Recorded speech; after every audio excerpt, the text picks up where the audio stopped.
ప్రభువైన యేసుక్రీస్తు నామానికి మహిమ కలుగును గాక. యేసుక్రీస్తు నామములో మీకు అందరికీ వందనాలు. దేవుడు మేము దీవించి బలపరచును గాక. పరిశుద్ధ గ్రంథం బైబిల్ దేవుని యొక్క వాక్య భాగాన్ని చదువుకుందాము. కీర్తనల గ్రంథము 97వ అధ్యాయము 10వ వచనము. యెహోవాను ప్రేమించు వారులారా, చెడుతనమును అసహ్యించుకొనుడి. తన భక్తుల ప్రాణమును ఆయన కాపాడుచున్నాడు.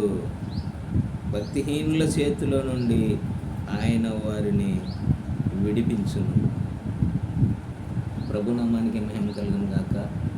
దేవుడి బిడ్డలారా, దేవుడి యొక్క వాక్య విషయంలో చాలా మనం గమనించినట్లయితే నిజంగా యెహోవాను ప్రేమించు వారులారా, మన జీవితంలో ఈ లోకంలో ఉన్న ప్రతి దానికన్నా కూడా మనము దేవుణ్ణి ఎక్కువగా ప్రేమించాలి. చాలా చక్కనైన మాట ఏమనంటే, యెహోవాను ప్రేమించు వారులారా. మనము ఈ లోకములో ఉన్న అంతకాలము మనము దేవుణ్ణి ప్రేమించగలగాల. ఆయన ప్రేమ మన పట్ల చూపించినాడు.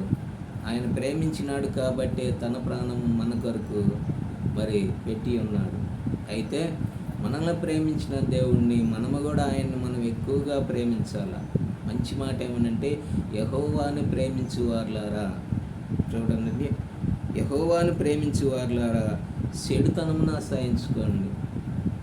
నువ్వు నేను మనమందరము కూడా యెహోవాని గనుక ప్రేమిస్తే ముందు ప్రాముఖ్యంగా చెడుతనాన్ని అసహించుకోవాలి.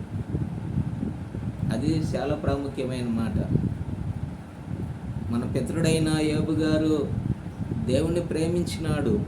ఆయన చెడుతనాన్ని విసర్జించినాడు. ఆయన ప్రతిదీ దేవుడికి ఇష్టం లేని ప్రతి కార్యాన్ని ఆయన జీవితంలో తొలగించుకున్నాడు. కాబట్టి యోబుని అత్యధికంగా దేవుడు ఆశీర్వదించినాడు. ఈనాడు నీవు నేను ఆశీర్వదించబడాలన్నా, దీవించబడాలన్నా మనము దేవుణ్ణి ఎక్కువగా ప్రేమించాలి. రెండోది, చెడుతనాన్ని అసహించుకోవాలి. ఆ తర్వాత మనము నిజంగా కాపాడబడతాము. మన ప్రాణము ఆయన కాపాడే దేవుడై ఉన్నాడు. నిజంగా మనం ఎప్పుడైతే నీతిమంతురాలుగా మనం తీర్చబడతామో, దేవుణ్ణి మనం ప్రేమించడం నేర్చుకున్నప్పుడు మనము లోకములో ఉండే అసహ్యమైన పాప కార్యాల్లో నుండి మనం విడిపించబడతాము.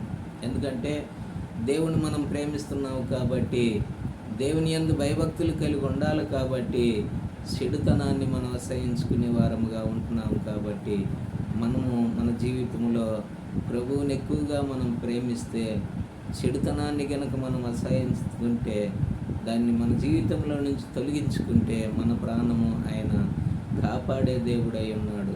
మనల్ని సురక్షితముగా భద్రపరిచే దేవుడై ఉన్నాడు. కనుక మన జీవితంలో ప్రభువును మనం ప్రేమించడానికి నేర్చుకుందాము.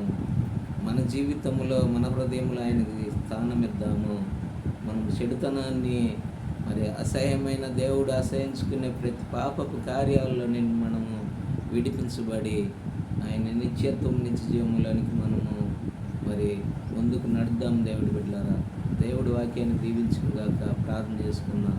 మహాపరిశుద్ధ తండ్రి, సర్వశక్తిమంతుడా యేసుక్రీస్తు ప్రభువా, నిన్ను ప్రేమించే బిడ్డలుగా అయా మేమందరం ఉండి చెడుతనాన్ని విసర్జించి అసహించుకొని పాపపు యొక్క ప్రతి ఒక్క మాలిన్యమైన యొక్క విధానంలో నుంచి విడిపించబడి అయా మీ కుమారులు కుమార్తెలుగా నీ రాజ్యానికి వారసులుగా మేము ఉండటానికి సహాయం చేయమని, నీ బిడ్డలైన వారిని కుటుంబాలను 30 60 100 దీవించమని యేసు ప్రభు నామములో ప్రార్థించి అడిగి వేడుకొనిస్తున్నాం మా తండ్రి. ఆమేన్. దేవుడి బిడ్డలారా, ఈ వీడియోని కూడా లైక్ చేయండి, షేర్ చేయండి. ఈ పరిచర్య కొరకు మీరు కూడా ప్రార్థన చేయండి. ఆమేన్.